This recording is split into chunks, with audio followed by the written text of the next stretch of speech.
Bienvenidos a esta presentación. Mi nombre es Santiago Lozano y hoy vamos a hablar de un texto llamado El discurso como interacción social.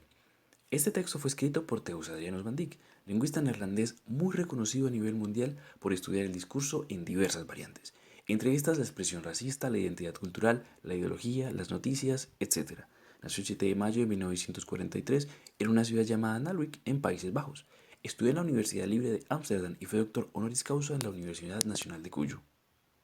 Van Dijk plantea en su texto que el estudio del discurso como acción puede concentrarse en los detalles interactivos del habla, pero además pueden adoptar una perspectiva más amplia y poner en evidencia las funciones sociales, políticas o culturales del discurso dentro de las instituciones, los grupos o la sociedad y la cultura en general. Además, su intención en el texto es ampliar la discusión sobre el análisis del discurso, entendiéndolo como una acción discursiva, y como toda acción tiene una intención. Esta se encuentra más allá de la estructura, el género y los procesos cognitivos. Las personas llevan a cabo acciones de índole política o social cuando utilizan textos o hablan. Sin embargo, la utilización discursiva del lenguaje no se trata solo de ordenar palabras de manera lógica, sino también en secuencias de actos mutuamente relacionados. Estos actos son permeados o influenciados por diversos contextos que interactúan entre sí simultáneamente y de manera muy compleja. Las microacciones más detalladas de las prácticas sociales complejas son también actos sociales por derecho propio. Son actos mediante los cuales se realizan las prácticas sociales de nivel superior. Tanto los aspectos más locales como los más globales del discurso participan en la realización de las prácticas sociales. Podemos encontrar que la realidad social puede constituirse y ser analizada en cualquier punto desde un nivel de descripción micro hasta uno macro. Esto significa que cuando analizamos el discurso no solo debemos tener en cuenta la estructura, el género y su proceso cognitivo, sino también es importante entender cómo interactúa en la sociedad y cómo está influenciado por los contextos en que se crea. Es decir, quién lo dice, a quién lo dice y con qué fin lo dice. Para Van Dijk, el análisis del discurso se puede dividir en cuatro, según su estructura: sintaxis, estilística, semántica, retórica; según su género, argumentación, narración de historias; según su proceso cognitivo, producción y comprensión; según la interacción social, acción, contexto, poder e ideología. Nosotros nos vamos a enfocar en hablar de la última parte, que es según la interacción social. Con el fin de dinamizar la presentación, explicaremos lo que Van Dijk plantea como el análisis discursivo, precisamente, y valga la redundancia, analizando la locución de la ministra del Interior.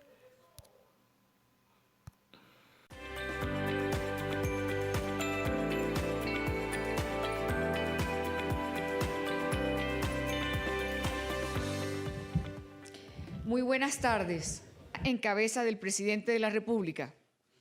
Vamos a leer el decreto número 418 de 2020, de 18 de marzo de 2020. Voy a leer solamente lo que decreta en cabeza del presidente de la República. Artículo primero. Dirección del orden público. La dirección del manejo del orden público con el objeto de prevenir y controlar la propagación del COVID-19 en el territorio nacional y mitigar sus efectos en el marco de la emergencia sanitaria por causa del coronavirus COVID-19 estará en cabeza del presidente de la República. Artículo 2.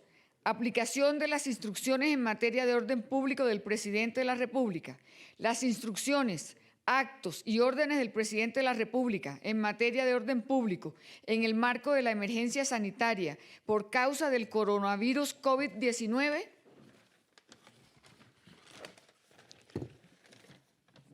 se aplicarán de manera inmediata y preferente sobre las disposiciones de gobernadores y alcaldes en cabeza del presidente de la República. Las instrucciones, los actos y órdenes de los gobernantes se aplicarán de igual manera y con los mismos efectos en relación con los de los alcaldes. Parágrafo 1.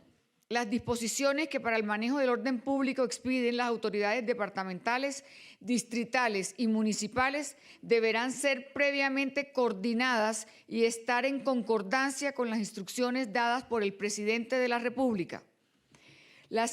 Parágrafo 2. Las instrucciones, actos y órdenes emitidas por gobernadores, alcaldes distritales y municipales deberán ser coordinadas previamente con la fuerza pública en la respectiva jurisdicción. Artículo 3. Informe de las medidas y órdenes en materia de orden público emitidas por alcaldes y gobernadores. Las instrucciones, actos y órdenes que emitan los gobernadores y alcaldes municipales y distritales en materia de orden público con relación a la emergencia sanitaria por causa del coronavirus COVID-19 deberán ser comunicados de manera inmediata al Ministerio del Interior, en cabeza del Presidente de la República. Artículo 4. Sanciones. Los gobernadores y alcaldes distritales y municipales que omiten el cumplimiento de lo dispuesto en este decreto serán sujetos a las sanciones a que haya lugar. Artículo 5. Vigencia.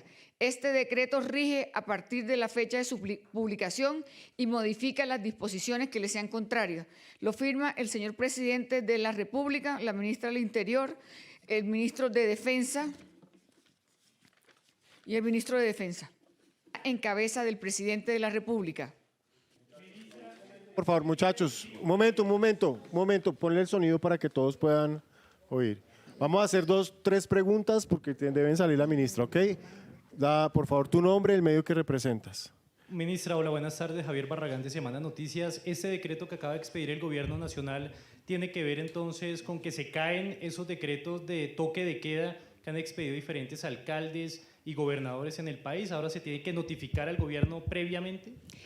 Lo que tiene que quedar claro es que la autoridad en esta situación de calamidad sanitaria, el orden público queda en cabeza del señor Presidente de la República. Carla. Hola, Carla Arcila de Noticias RCN, buenas tardes. Pues como para complementar un poquito, eso en cristiano, para Rosita, la de los tintos, ¿qué significa? Es decir, todo queda en cabeza del presidente, lo entendimos, es decir, todas las disposiciones que han emitido los mandatarios locales ya no surten efecto, sino que ahora va a haber unas nuevas, ¿qué va a pasar con los toques de queda? Y 2, tenemos una duda aquí respecto al decreto de la declaración de emergencia con las cifras de la proyección de los casos del Instituto Nacional de Salud. Al parecer, esas cifras no son las que deberían ser, la proyección de casi 4 millones de casos que están en el decreto. Entonces me gustaría si tienen información de si estas cifras son las reales, son las que podemos usar, o hubo algún error en ese decreto con las cifras. Muchas gracias. Mire, sobre las cifras, comienzo por esa parte, sobre las cifras les va a responder el ministro de Salud sobre ese tema, porque no es de mi competencia, me podría equivocar. Eso por un lado, pero vuelvo en cabeza del Presidente de la República. Ministra, pero digamos el tema de lo que se va a hacer en Bogotá el fin de semana, ¿sigue en pie o con esa medida se cae? Repito nuevamente, en cabeza del Presidente de la República. Listo, muchachos. No sé si el ministro quiere hacer algún comentario adicional. No, simplemente es muy claro lo que dijo la señora ministra del Interior, y esto simplemente desarrolla el artículo de la Constitución que establece que en materia de orden público, gobernadores y alcaldes tienen responsabilidades siguiendo instrucciones y órdenes del Presidente de la República. Es así de claro. Este decreto lo que hace es establecer con toda claridad las competencias correspondientes. Las competencias correspondientes. En materia de orden público, lo cual incluye asuntos de salud, está en cabeza del Presidente de la República. En cabeza del Presidente de la República. Está en cabeza del Presidente de la República. Está en cabeza del... Muy buenas tardes. Vamos a leer el decreto número 418 de 2020, de 18 de marzo de 2020. Voy a leer solamente lo que decreta. Artículo 2. Aplicación de las instrucciones en materia de orden público del Presidente de la República. Las instrucciones, actos y órdenes del Presidente de la República en materia de orden público en el marco de la emergencia sanitaria por causa del coronavirus COVID-19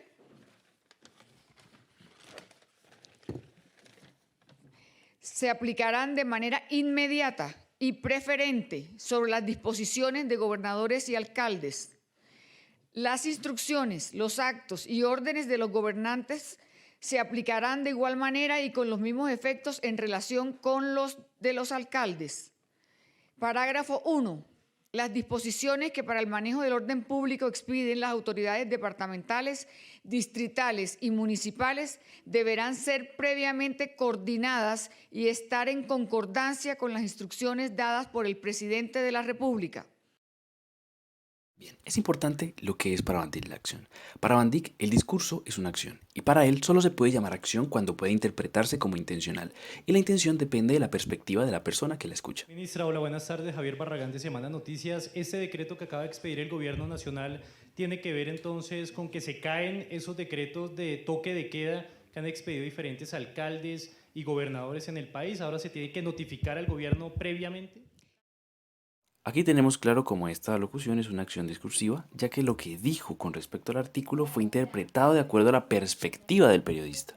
Las acciones también tienen implicaciones, consecuencias y componentes. Las consecuencias se dan en la interpretación y en las acciones de los oyentes a un nivel micro o local. Las implicaciones se dan en la interpretación y en las acciones o hechos generados por los oyentes o receptores en un nivel macro o global. Y los componentes son acciones básicas por debajo de la cual la actividad lingüística o mental ya no es intencional, sino más o menos automática y por debajo de nuestro control. Esto se da durante el discurso. Además, se puede entender que la acción discursiva es la interacción entre dos sujetos. En el contexto, como en la acción, hay diferentes puntos a analizar. Uno de estos son los participantes, que son las personas que adoptan lo que dicen a algunos de sus roles o identidades y a los papeles de otros participantes. En el contexto también se debe analizar el marco, en el que se distinguen dos aspectos importantes. El tiempo, que básicamente son los periodos temporales específicos en los que suceden los actos discursivos, y la posición del hablante, entendiendo que puede estar en un nivel más elevado o en un nivel más bajo. El marco también puede ser privado o público, informal o institucional. Algunos géneros discursivos solo pueden realizarse válidamente en un ambiente institucional apropiado. En el marco institucional se presentan utilerías u objetos típicos que pueden ser relevantes para los textos o el habla formal. Se vuelven parte definitiva solo cuando su presencia está sistemáticamente marcada en la interacción verbal o en los géneros discursivos de esas situaciones. La relevancia sistemática significa entonces que se requieren propiedades estructurales especiales del habla en presencia de esos objetos de la situación.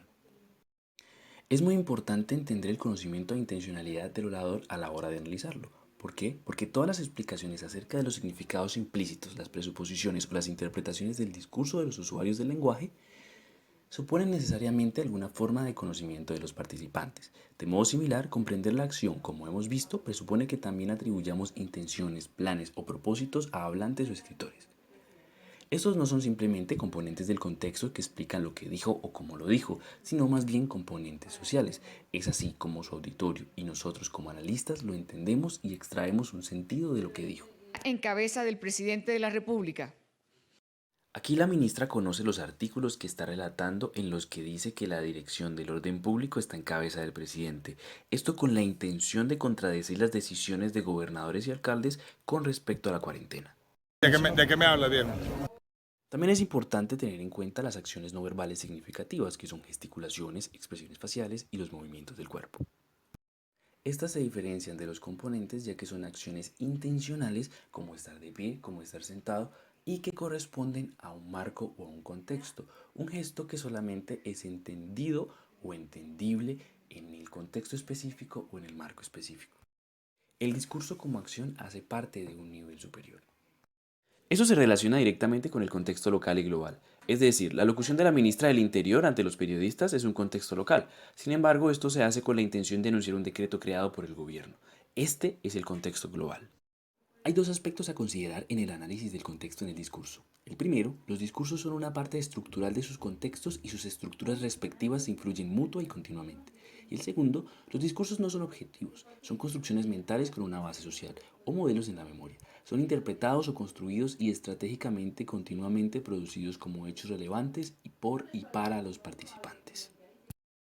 Básicamente los discursos no son objetivos, ya que están construidos a partir de contextos y estos son los que moldean su estructura. Son estratégica y continuamente producidos como hechos relevantes por y para los que los escuchan. También los contextos son los que permiten interpretar lo que dice el orador y definir la intencionalidad, de acuerdo a la perspectiva del analista, entendiendo el lugar y el momento en el que se encuentra, teniendo en cuenta desde qué posición está el hablante, cómo se mueve, qué objetos usa para interactuar con el oyente, qué conocimientos tiene, cuál es la intención a nivel local y cuál es el fin de su comunicado.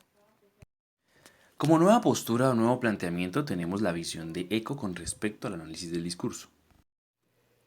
Eco elimina al sujeto del análisis discursivo, ya que para él este es solo el medio, eliminando así los factores subjetivos personales y de contexto en la creación del discurso. Bien, para finalizar quisiera plantear estas preguntas. ¿Todo discurso puede ser analizado según su interacción social? Y si es así, ¿cómo se puede analizar esta presentación? Les dejo esas dos preguntas para que respondamos en clase.